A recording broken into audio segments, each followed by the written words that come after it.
Muito boa tarde a todos. Antes de apresentar a nossa colega, queria fazer aqui uma breve introdução ao nosso tema de hoje, a hemocultura, direito ao resultado. Portanto, como bem sabemos, a hemocultura é o exame de referência no diagnóstico das infecções da corrente sanguínea.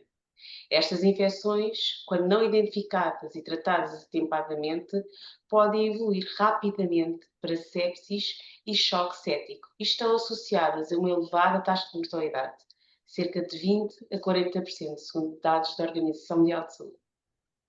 A rápida identificação do micro-organismo responsável pela infecção, quer seja bactérias ou fungos, e a disponibilização célere do antibiograma são fundamentais no diagnóstico e tratamento destes doentes. Por isso, a hemocultura assume-se como uma das análises mais relevantes realizadas no laboratório de microbiologia. Para o resultado rápido e preciso, todas as etapas laboratoriais são fundamentais, desde a fase pré-analítica, com a colheita, transporte e conservação, até à fase pós-analítica, com reporte e disponibilização do resultado.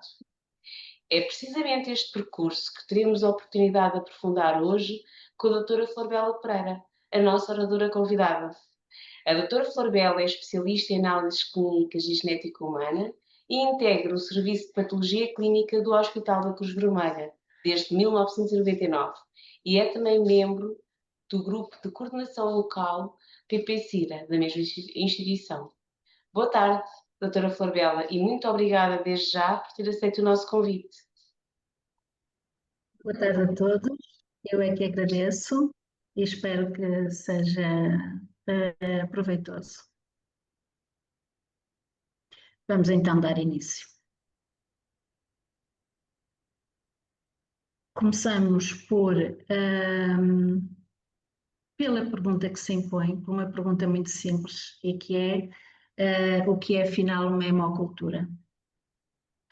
Portanto, a hemocultura é a cultura de sangue para a detecção e investigação de micro-organismos presentes na corrente sanguínea. Quais são os objetivos desta análise, deste exame?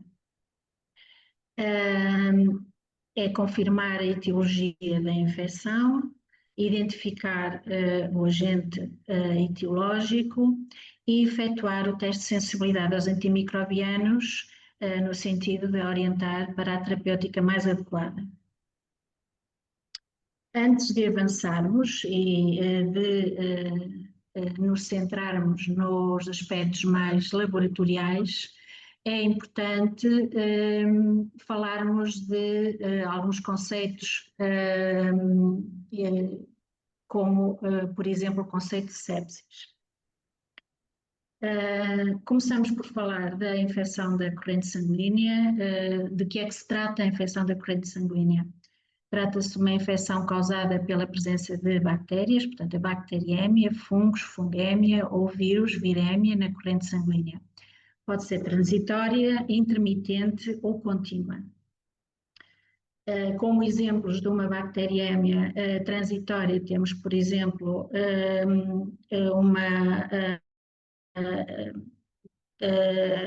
portanto, uma bacteriémia decorrente, por exemplo, de uma intervenção dentária, uma simples intervenção no dentista que pode realmente provocar uma bacteriemia transitória. Uma bacteriemia intermitente é, por exemplo, decorrente da existência de biofilmes, por exemplo, relacionados com próteses, em que, portanto, vai havendo libertação intermitente das bactérias desse biofilme, ou contínua, quando realmente estamos em presença de infecções muito graves e em que portanto, a dispersão, digamos assim, das bactérias na corrente sanguínea é contínua. O conceito de sepsis é muito importante em todo este processo e trata-se da disfunção de órgãos causada por uma resposta desregulada do hospedeiro à infecção. Na sequência de sepsis, podemos pode-se, portanto, avançar, ou, portanto, a sepsis pode evoluir para uma forma grave e potencialmente fatal, que é o choque séptico.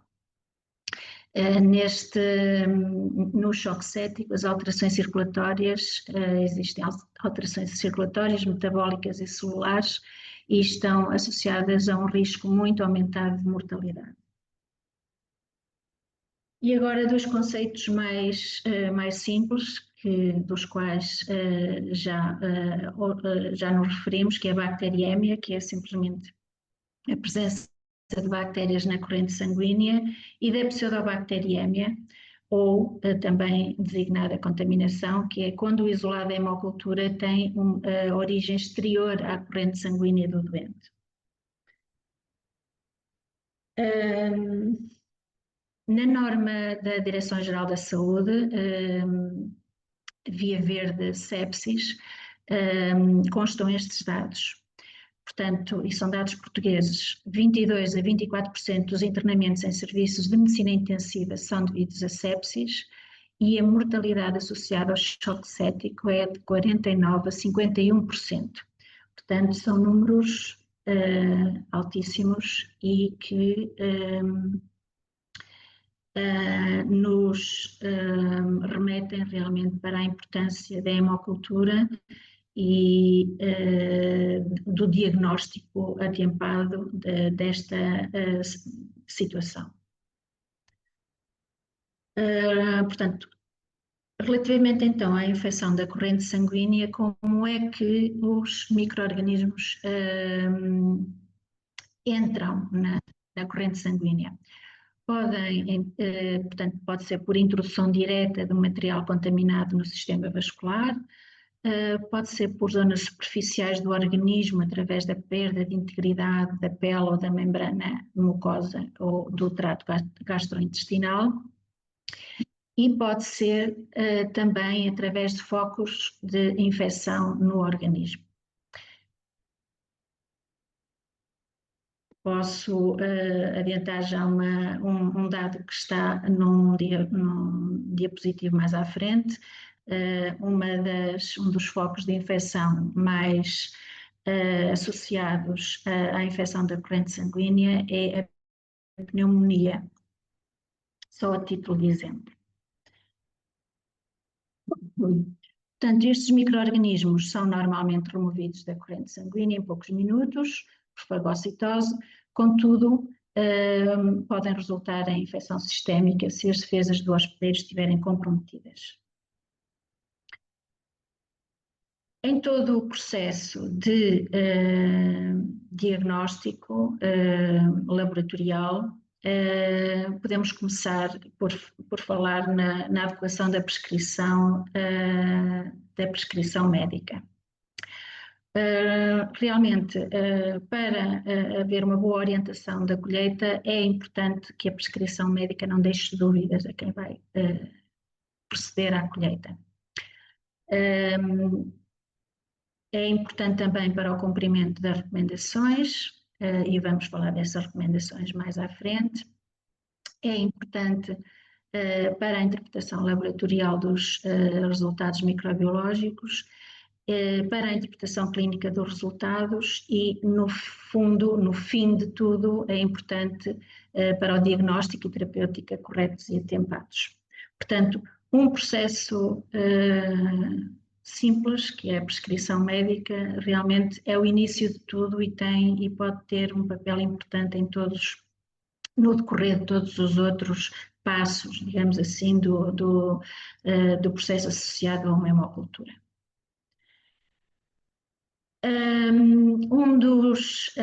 Uma das fases mais importantes da hemocultura é a colheita.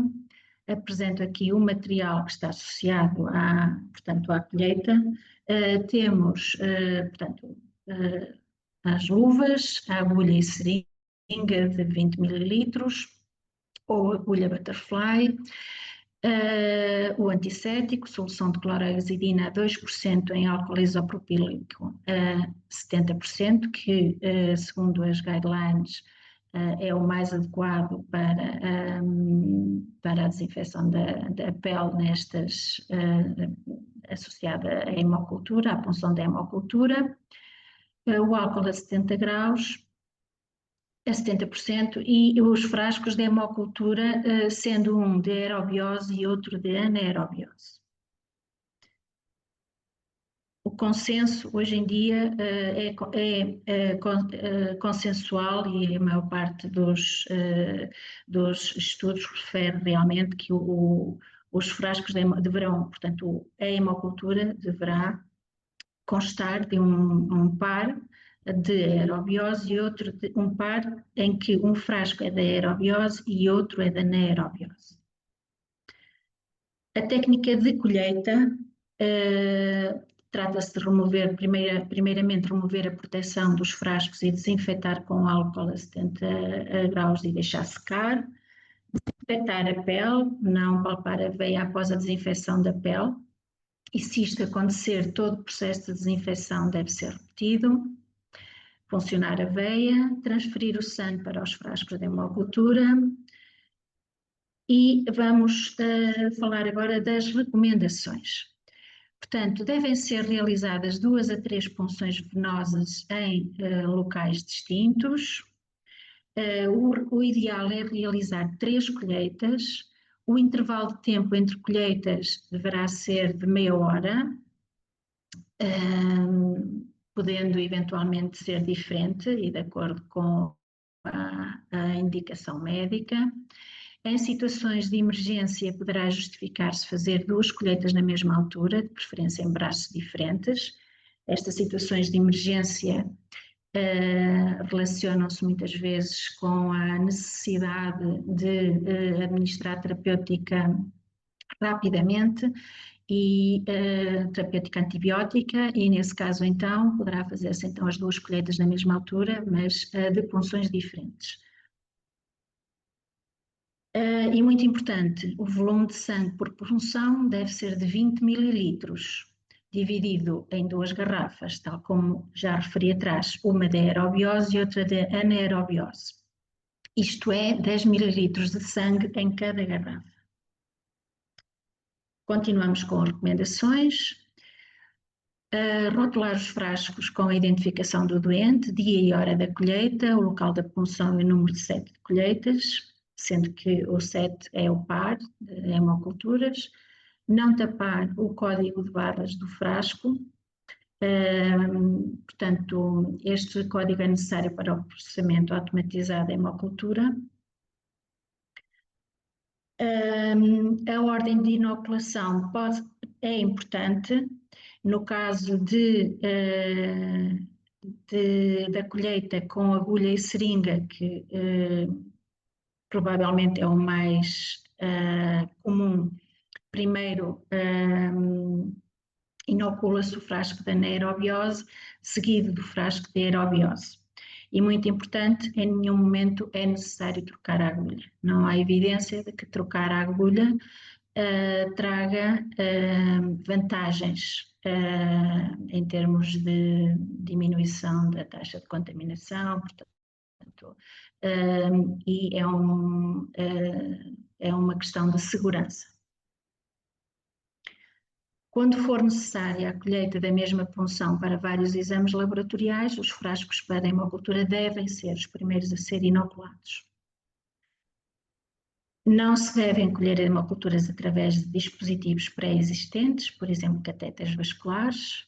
Não colher apenas uma hemocultura, ou seja, um frasco ou um par, não é boa prática, apesar de que estas 2 alíneas, para quem trabalha no laboratório de microbiologia, acaba por ser frequente, portanto, tanto a colheita relativamente frequente, portanto, haver colheitas através de dispositivos pré-existentes e colheitas isoladas também, colheitas de frascos isolados, mas realmente não é boa prática.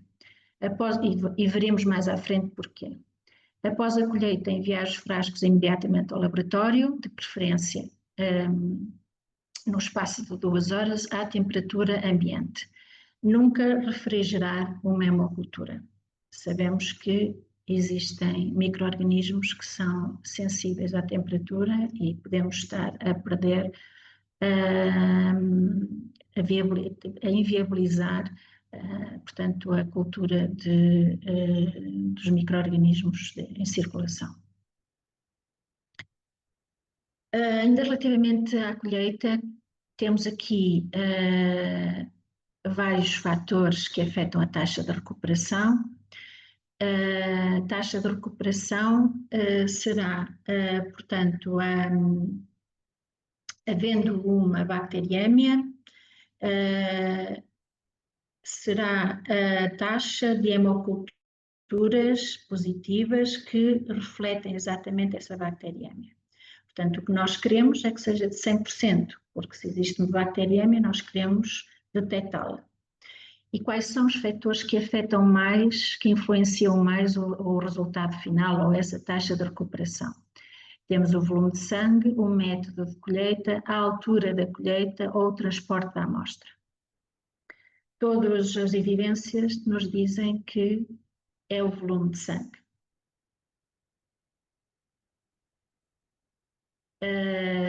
Eu passei o slide, mas de qualquer das formas já tinha num slide anterior feito evidência dessa importância.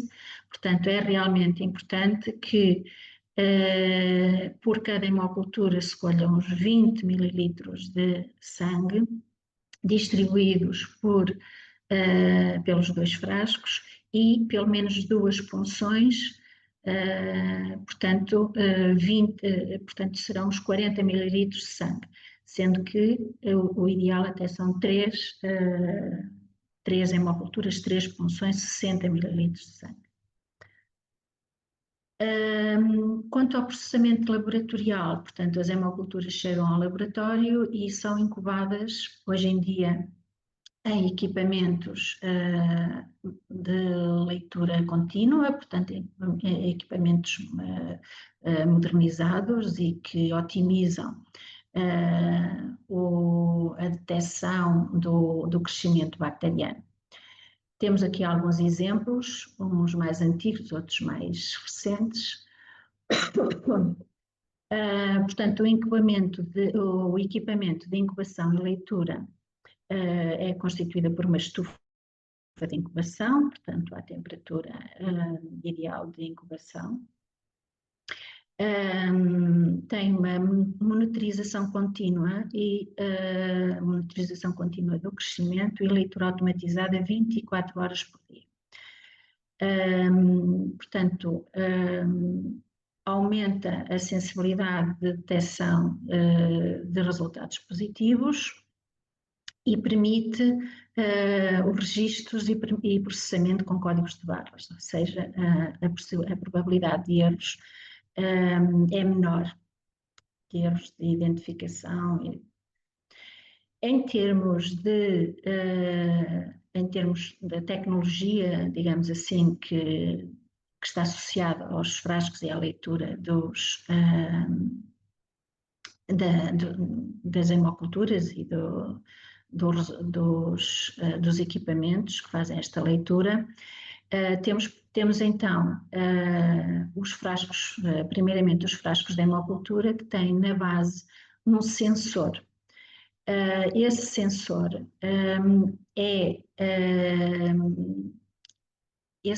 portanto, à medida que os micro-organismos crescem e metabolizam nutrientes no meio produzindo CO2, o aumento desse CO2 faz diminuir o pH.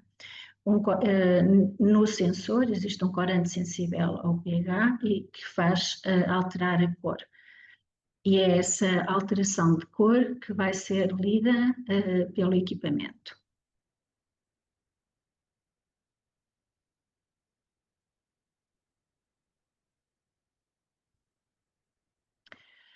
Portanto, o tempo de incubação nestas estufas será de 5 a 7 dias, o mais habitual são os 5 dias.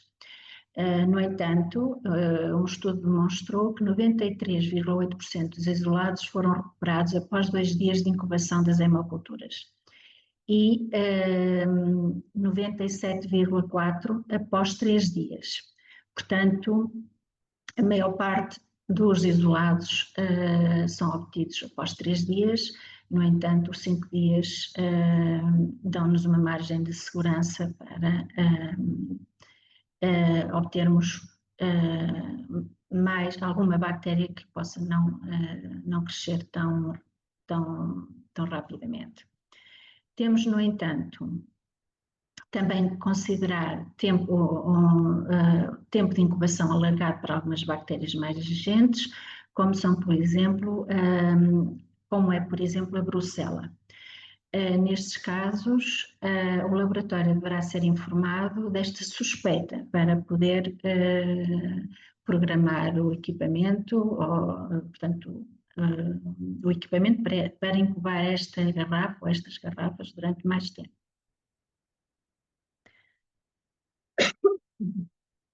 Quais são os procedimentos? Portanto, temos as garrafas a incubar nos equipamentos. Em caso de hemoculturas positivas, como é que se processa? O que é que se faz? Retira-se o frasco de hemocultura do equipamento, fazem-se esfregaços sanguíneos que seguem para a coloração de grão, inoculam-se os meios de cultura apropriados e incubam-se nas condições de temperatura e atmosfera de oxigênio mais adequadas. E aqui está assinalado a comunicação dos resultados preliminares de grão. Realmente a comunicação é um dos fatores mais importantes em todo este, é um dos fatores importantes para podermos dar resultados rápidos. Portanto, sempre que tivermos um resultado preliminar, devemos comunicar esses resultados, uma vez que há decisões clínicas que podem ser tomadas em função dos resultados que vamos obtendo. Quando obtivermos uma cultura bacteriana, prossegue-se com a identificação e o antibiograma, a avaliação do resultado e a validação biopatológica e procede-se ao envio dos resultados finais. Seguidamente, pode haver notificação, aliás, há normalmente a necessidade de notificar o micro-organismo, problema e, eventualmente, também, se for uma bactéria resistente, o micro-organismo alerta para o INSA, Direção-Geral de Saúde, e eventual envio da cultura. Pode também haver a necessidade de conservar esta estirpe após notificação. Este esquema é um esquema tradicional, digamos assim. No entanto, hoje em dia existem, portanto, formas de obviarmos alguns passos e correspondermos à necessidade de dar resultados rápidos e de diagnosticar situações, ajudar a diagnosticar situações graves e de podermos também contribuir com o antibiograma mais rápido para uma antibioterapia atempada para situações graves. Portanto, relativamente então à maior rapidez dos resultados, eu trago aqui este esquema que eu acho bastante elucidativo, de um artigo em que está esquematizada, portanto, todo o processo já descrito. No entanto, chamo a atenção aqui para a possibilidade de, a partir da hemocultura positiva, podermos logo começar a trabalhar, digamos assim, para obter identificações e antibiogramas mais rápidos. quer seja, e isso consegue-se com tecnologia como tecnologia de PCR, portanto, em que realmente a identificação e o antibiograma pode ser obtido mais rapidamente. Para além disso, temos também a espectrometria de massa, que ou a partir da hemocultura, se bem que não é tão usual, mas com culturas de poucas horas, portanto ainda a cultura é tenue, digamos assim, e já podemos utilizar essa cultura para fazer uma identificação rápida com essa tecnologia.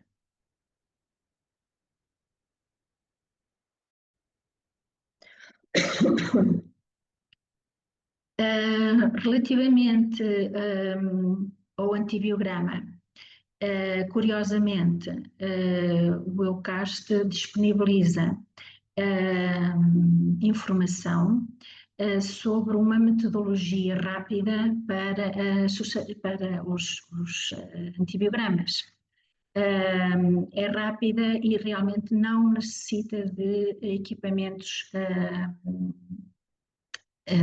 tecnológicos muito avançados ou muito caros, digamos assim. E descreve as etapas essenciais. Eu acho que é importante descrever aqui também neste webinar, porque eu penso que poderá estar ao alcance da maior parte dos laboratórios fazer portanto, trabalhar desta forma para dar um antibiograma mais rápido. Essas etapas essenciais são, portanto, diretamente a partir da garrafa da hemocultura positiva, inocular cerca de 100 a 150 microlitros para uma placa de Mullerinton ou Mullerinton F para teste de difusão em discos. Portanto, estamos a falar de testes de difusão em discos. Não centrifugar ou diluir o inóculo, incubar por 4, 6 e 8 horas, sendo que os pontos de corte são adaptados a cada tempo de incubação. Portanto, e desde abril de 2022 é possível prolongar a incubação até às 16, 20 horas, mas não para além disso. Efetuar a leitura dos diâmetros dos alvos pela parte da frente da placa, após retirar a tampa, e devemos ter já a identificação da espécie, portanto, a identificação da espécie deve ser conhecida antecipadamente à interpretação do antibiograma, uma vez que o método está validado para as seguintes espécies bacterianas: E. coli, Klebsiella pneumoniae, Pseudomonas aeruginosa, Staphylococcus aureus, Streptococcus pneumoniae, Enterococcus fecalis, Enterococcus faecium e Acinetobacter baumannii. Portanto, toda esta informação está disponibilizada no site do EUCAST. Trago aqui o exemplo da tabela com os diâmetros, com os breakpoints destes testes de sensibilidade rápidos, efetuados diretamente a partir das garrafas de hemocultura positivas. E trago aqui também um exemplo para a E. coli, tal como estava descrito em cima, no diapositivo anterior. Portanto, temos pontos de corte para as 4 horas, para as 6 horas, para as 8 horas e para as 16, 20 horas. Sendo que estes pontos de corte são específicos para a bactéria em si. Neste caso, trata-se da E. coli. Vamos falar agora do reporte dos resultados. Portanto, é importante reportar a microscopia, já falámos sobre isso. Portanto, assim que temos um resultado da microscopia, devemos reportar verbalmente pelo telefone, pessoalmente, como for mais adequado, o resultado da coloração de grão o mais rapidamente possível. de preferência inferior a 2 horas. De seguida, o resultado preliminar será dado por escrito em relatório. A identificação, devemos reportar todos os micro-organismos identificados e com um comentário se tratarem de micro-organismos de valorização questionável. Reportar a ausência de crescimento, se for esse o caso, e reportar também o resultado de testes suplementares. Portanto, se utilizarmos testes rápidos, por exemplo, para a pesquisa de resistências. Em relação ao antibiograma, existe um consenso que está publicado na Revista Portuguesa de Doenças Infecciosas, que já é de 2018, portanto, está, em alguns pontos está já desatualizado, mas que não deixa de ser uma ferramenta de orientação na uniformização do relatório de resultados do antibiograma. Para além disso, portanto, as normas do EUCAST, com as suas tabelas dos breakpoints, que são, e não só, com outras tabelas e com outras regras que estão disponíveis, são realmente a ferramenta mais importante no laboratório de microbiologia em relação à orientação para os antibiogramas.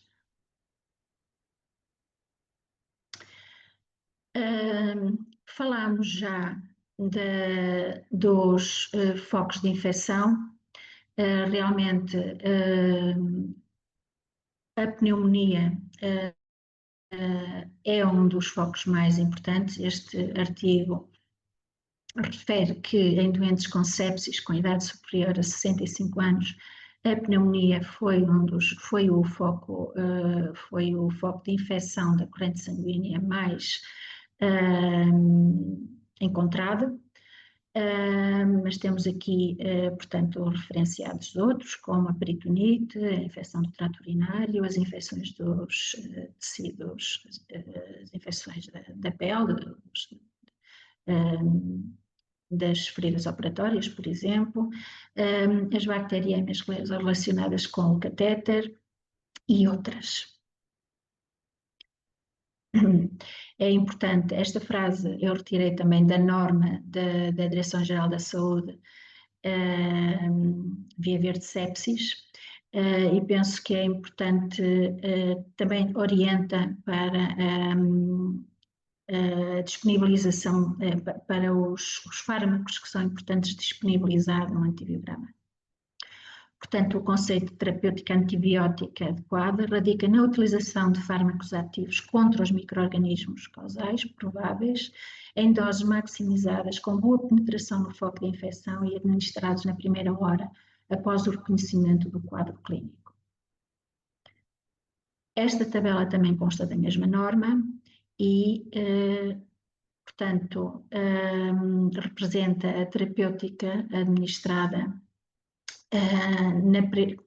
numa primeira hora, digamos assim, aos doentes com sepsis, mediante ou, portanto, orientadas a partir do foco, digamos assim, e que eu penso que poderá ser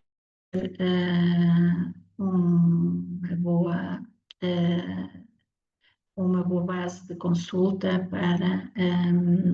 para podermos também ter uma orientação para o nosso antibiograma. Não queria deixar de referir que, não só com as hemoculturas, mas também com as hemoculturas, o laboratório de microbiologia tem um papel muito importante no stewardship antimicrobiano, portanto, contribuindo para a utilização racional do antibiótico. Diagnóstico correto, a utilização do antibiótico adequado, na dose certa, na duração correta e permitindo, eventualmente, a descalação da terapêutica. Tenho aqui, portanto, um esquema que, portanto, representa os objetivos e medidas principais na implementação de um stewardship antimicrobiano e realço aqui a iniciação atempada e adequada dos antibióticos, a administração adequada e de escalamento. Portanto, estas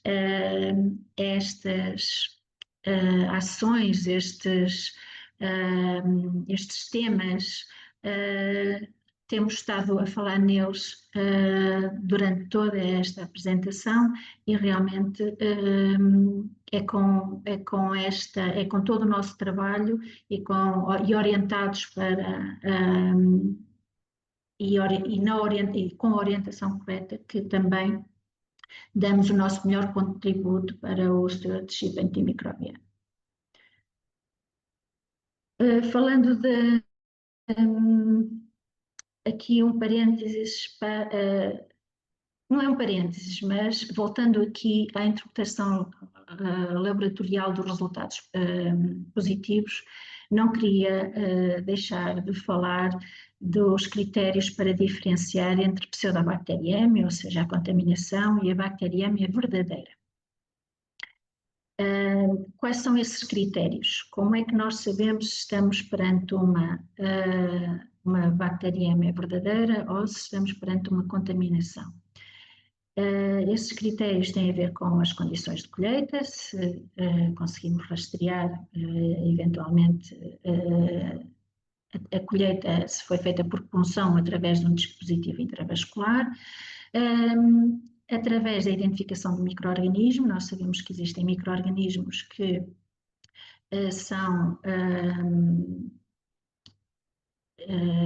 são caracteristicamente colonizadores da pele, portanto, ao encontrarmos, por exemplo, um Staphylococcus coagulase negativo, mais facilmente nos questionamos se estamos perante uma contaminação ou não.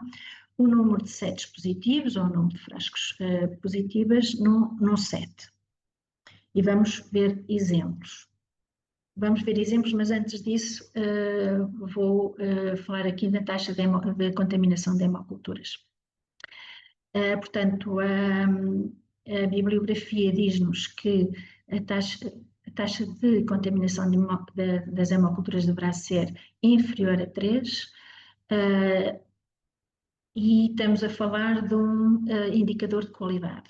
Portanto, se tivermos uma taxa de contaminação muito elevada, questionamos se realmente o que é que está a correr mal e é normal, ou deveremos tentar perceber como é que podemos melhorar esta taxa de contaminação. Taxas de contaminação elevadas têm consequências. Levam a terapêutica inadequada ou desnecessária, com consequências para o doente, levam ao aumento do tempo de internamento e levam ao aumento dos gastos em saúde. Vamos agora falar aqui de um exemplo de interpretação laboratorial de hemoculturas positivas, tendo em conta também este tema, digamos assim, da contaminação, da pseudobacteriemia, e como é que nós interpretamos. Imaginemos que temos 3 sets de hemoculturas. Muito bem, foi feito o que devia ser feito, portanto temos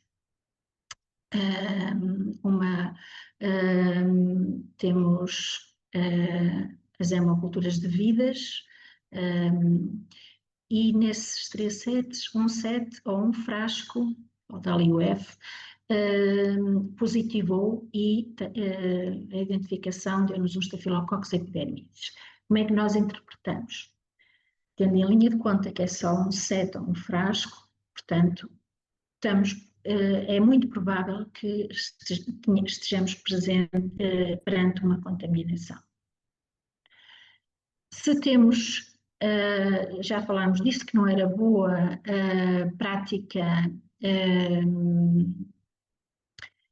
portanto, colher uma hemocultura isolada, ou seja, um par de hemoculturas isolado, mas imaginemos que isso acontece e que temos um Staphylococcus epidermidis também identificado.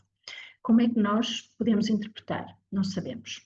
Não sabemos se é uma bacteriemia por Staphylococcus epidermidis ou estamos perante uma contaminação, porque só temos os dados de uma única punção, de uma única hemocultura. No caso, temos 3 sets de hemoculturas com 2 ou 3 sets positivos para Staphylococcus epidermidis. Reparem, nós temos 3 sets de hemoculturas colhidos de punções diferentes. Os 3 ou 2 ou 3 sets dão positivos para o mesmo micro-organismo. Ao fazermos um antibiograma, podemos concluir que fenotipicamente estamos perante o mesmo Staphylococcus epidermidis.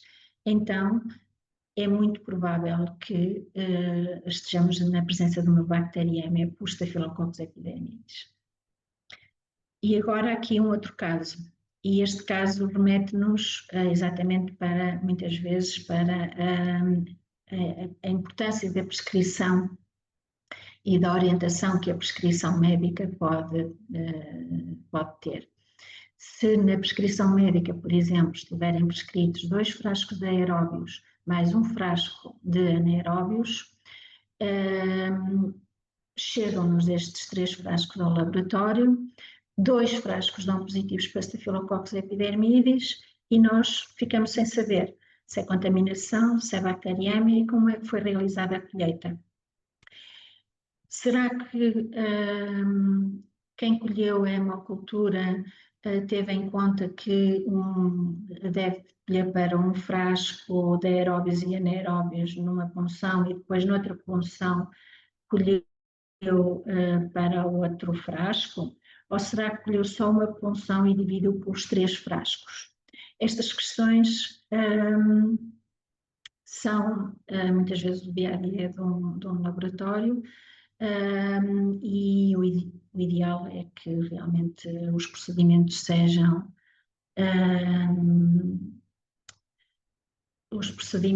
uniformizados logo a partir da colheita, ou, por que não dizer, e comecei por dizer isto, logo a partir da prescrição médica, para que todo o processo até à interpretação laboratorial, até à interpretação clínica, possa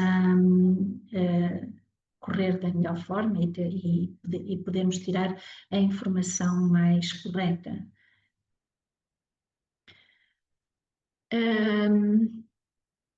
Estamos já na fase final de todo o processo laboratorial referente às hemoculturas e é importante a vigilância epidemiológica da resistência aos antimicrobianos. A norma que rege esta vigilância epidemiológica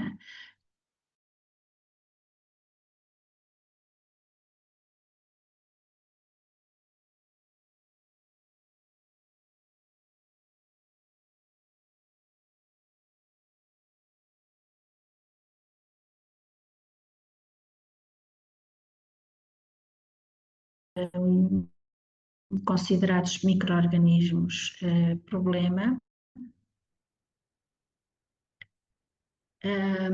e essa notificação é feita através desta folha, que eu trago aqui o print screen da folha, portanto, em que podemos então notificar esses micro-organismos.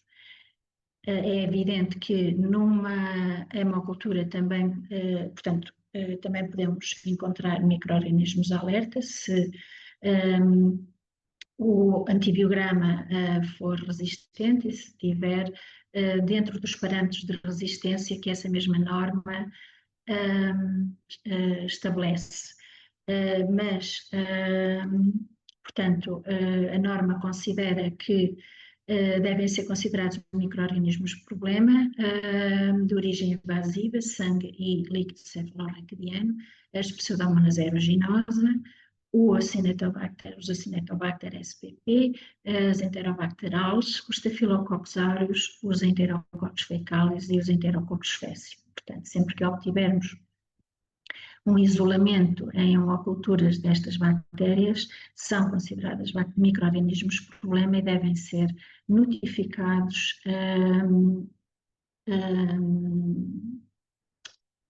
portanto, à Direção-Geral da Saúde, INSA, tendo a norma por orientação. Essa notificação vai-nos enquadrar, portanto, numa rede europeia de vigilância das resistências aos antimicrobianos, que faz parte do SCDC. Fiz também aqui um print screen num dia recente de uma das tabelas que eles disponibilizam e realmente vemos, portanto, estamos a falar aqui portanto, das resistências aos antimicrobianos, referentes à Klebsiella pneumoniae de 2023, da resistência às cefalosporinas de terceira geração. E, como vemos, Portugal está numa posição um pouco favorável. Portanto, no que se pode ver aqui neste quadro, pior que Portugal são mesmo a Polónia e a Roménia.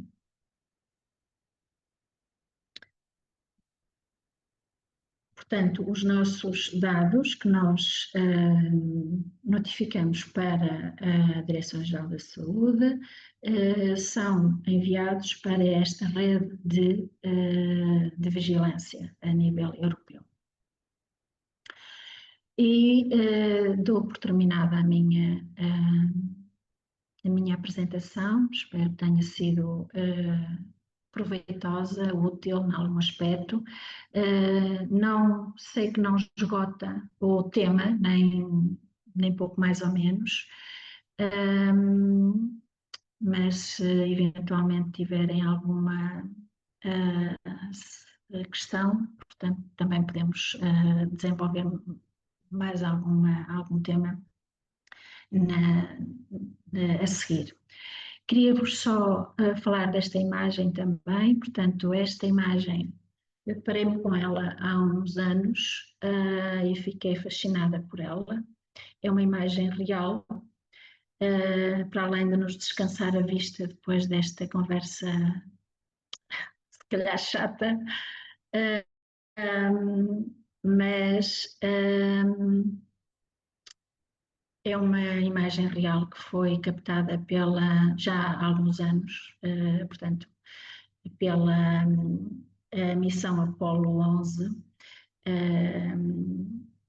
e que, portanto, é a perspectiva da Terra vista da Lua. É uma imagem fascinante, tal como eu disse. Tenho sempre